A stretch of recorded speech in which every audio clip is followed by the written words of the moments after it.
नमस्कार, आपके साथ मैं हूं सईद अंसारी और आप देख रहे हैं चुनाव आज तक।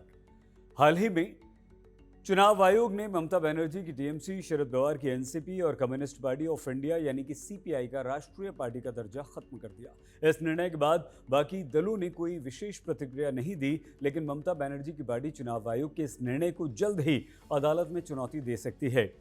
लोकसभा चुनाव के करीब एक वर्ष पहले राष्ट्रीय पार्टी का दर्जा छीनना टीएमसी के लिए परेशान करने वाला है।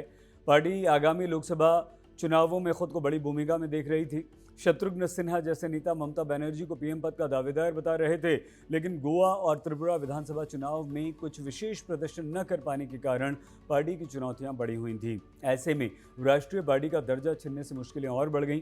इस निर्णय के बाद राष्ट्रीय पार्टी के तौर पर मिलने वाली सुविधाएं तो जाएंगी ही जाएंगी, पार्टी के मनोबल और स्वाभिमान पर भी इसका असर पड़ना तय है।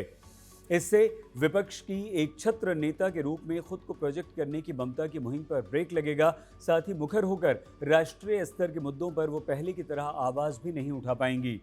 राष्ट्रीय पार्टी का दर्जा छीने जाने से टीएमसी का पूरे देश में एक चुनाव चिन्ह भी नहीं रहेगा। दूरदर्शन और आकाशवाणी के द्वारा लोगों तक अपनी बात पहुंचाने का पार्टी को अवसर भी नहीं मिलेगा।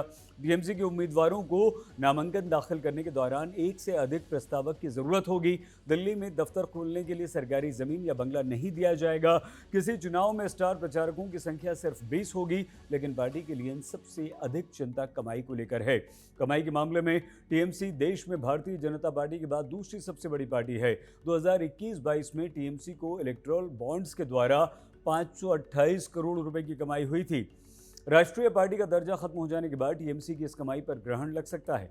इसे हासिल करने के लिए टीएमसी को कई सारे कानूनी दांवपेच लगाने पड़ेंगे।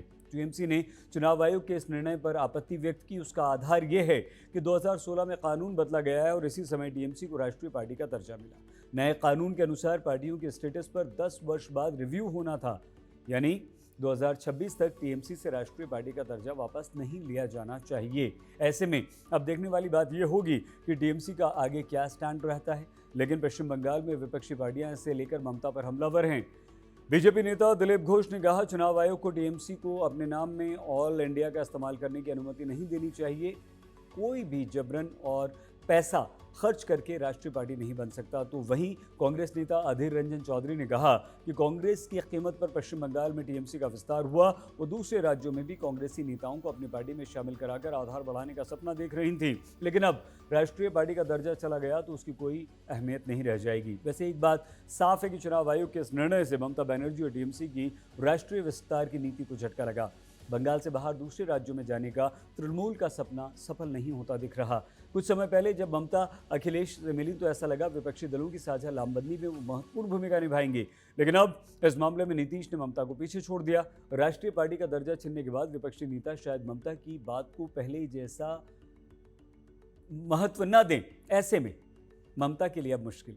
चुनाव से जुड़े ऐसे दिलचस्प विश्लेषण के लिए देखते रहिए चुनाव आज तक। अपना प्लीज बहुत ख्याल रखिएगा।